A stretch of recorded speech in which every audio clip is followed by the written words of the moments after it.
Students, Assalamu alaikum. This is chemistry class for grade 9 and we are doing chapter number 5 and the topic is physical states of matter. We have done gaseous state, liquid state and we are doing now solid state. In solid state we have done its typical property that is sublimation, melting point and freezing point.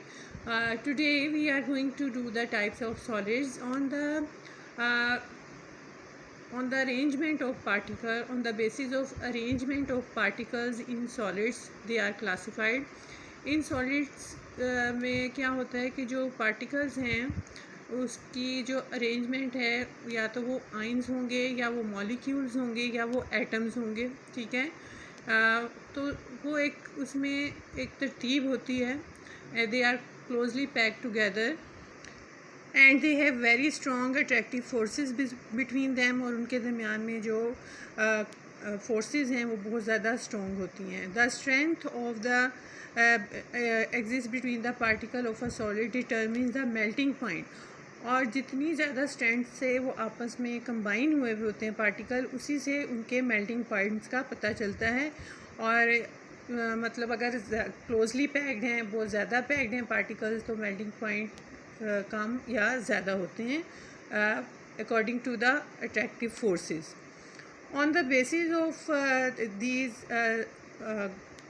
Arrangement of molecules और particles और ions और atom, solids have been classified into two types.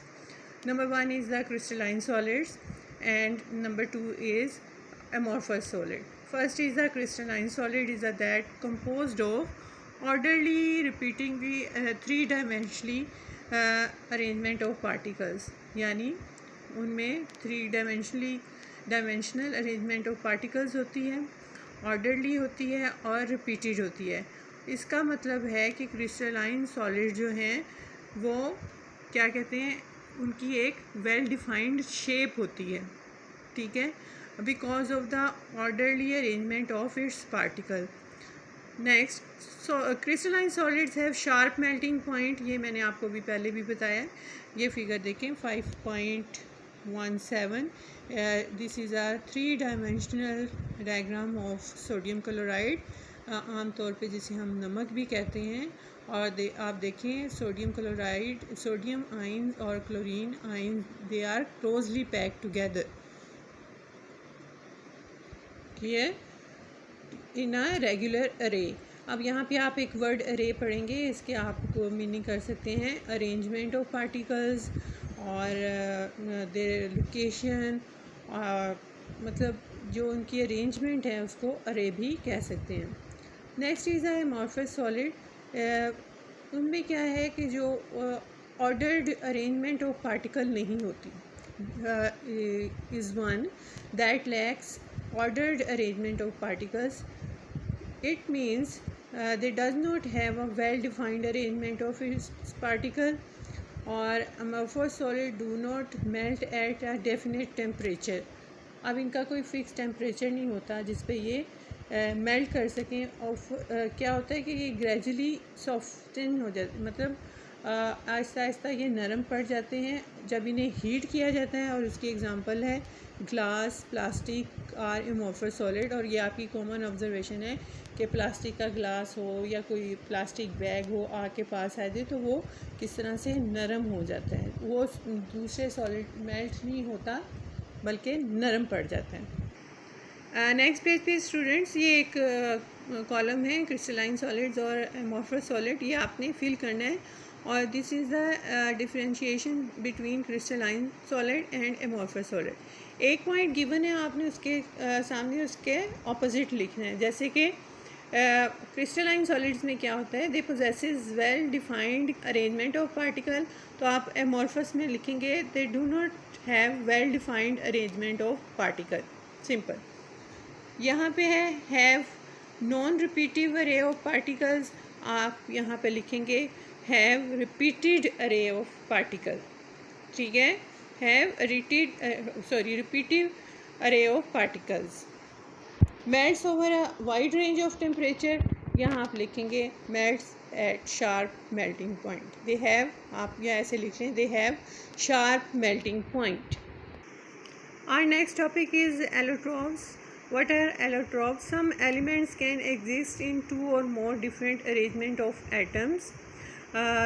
इसका ये मतलब है कि कुछ elements हैं, जैसे आप फॉर एग्ज़ाम्पल ग्लास को कंसीडर करें। आप ग्लास का आप टेबल भी बनाते हैं, ठीक है, ग्लास की प्लेट्स भी होती हैं, ग्लास की और भी कई चीज़ें होती हैं, तो वो एक ही एलिमेंट की डिफरेंट फॉर्म्स हैं। तो कुछ एलिमेंट्स ऐसे होते हैं, they can exist in two और more different arrangement of atoms. These different arrangement of atoms is in elements is called allotropes. आप ये यहाँ पे देखें, ये arrangement of carbon atom in diamond, in graphite and in buckyballs. ये देखें, सब में आप देखें कि डिफरेंट है, ठीक है। यहाँ पे भी आप देख सकते हैं, look at this. Notice that in diamond each carbon atom is bonded to 4 other, creating a rigid compact array. Rigid मतलब सख्त, array mean arrangement. This makes diamond the hardest known substance. और इसीलिए कहा जाता है कि diamond जो है सबसे सख्त तरीन substance है. In graphite carbon atoms are arranged in layer of hexagonal array. ये आप देख सकते हैं, बी हेक्सागोनल अरे और लेयर्स में है, और इनके दरमियान वीक बॉन्ड्स एग्जिस्ट करते हैं between the layers that allow them to slide over one another, जिसकी वजह से ये एक दूसरे के ऊपर स्लाइड ओवर कर सकते हैं, यानी खिंच सकते हैं। दिस मेक्स ग्रेफाइट सॉफ्ट, और इसी वजह से ग्रेफाइट जो होता है सॉफ्ट होता है, जैसे जो ये नरम होते हैं, ये इसकी वजह से। किस वजह से कि इनमें जो है क्या है कि लेयर्स बन जाती हैं जो स्लाइड ओवर करती हैं एक दूसरे पर, ठीक है। अब नेक्स्ट में देखें, in buckyballs 60 carbon atoms form a hollow sphere. ये you can see this is buckyball. जितने ज़्यादा कार्बन एटम ऐड होते जाएंगे उतना ही वो एलिमेंट जो है वो सॉर्ट होता जाएगा. Carbon atoms are arrange in diamond, graphite and buckyball are called allotropes of carbons. मतलब ये कार्बन के एटम ही हैं लेकिन इनकी अरेंजमेंट डिफरेंट है. Pentagon and hexagon just like a saucer ball, because all are made carbon atoms and all are solids, ठीक है. So the different forms of animal in the same physical state and shape phase are called allotropic form or allotropes. एक और दूसरा non metal that is common noun metal phosphorus. This can be is found in two common allotropic forms known as white phosphorus and red phosphorus. ये आप इसकी example लिख सकते हैं allotropes की, because consist of tetraatomic molecules and P4 that are not bonded to each other, and the whereas in red phosphorus you can see P4 molecules are bonded to one another in long chain. ये आप देखें, they are bonded with one another in long chain. और इसमें white phosphorus में देखें कि they are not bonded. These are the allotropic forms of phosphorus. इसी तरह इसमें नेक्स्ट एग्जांपल सल्फर की है, that consist of molecules that contain 8 atoms. उसमें 8 एटम होते हैं. Sulphur also exist in the several crystalline and amorphous forms, यानी crystalline भी होते हैं और amorphous भी होते हैं. Rhombic and monoclinic forms are its important crystalline. Allotropes crystalline में कौन सी आ जाएंगी? Rhombic and monoclinic. Plastic sulfur is the amorphous form, और amorphous form एग्जाम्पल आ जाएगी plastic sulfur. Students, here we finished all 3 states of matter.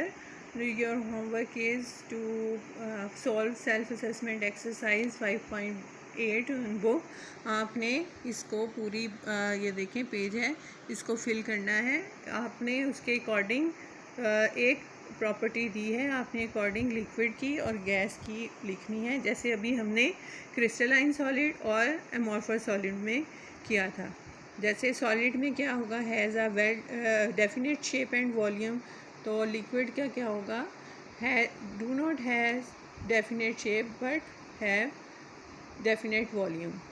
और gases में क्या होगा, do not have definite shape and volume. इसी तरह से आपने इस पूरे टेबल को कंप्लीट करना है। This is your homework. अल्लाह हाफिज़, हैव अ नाइस डे।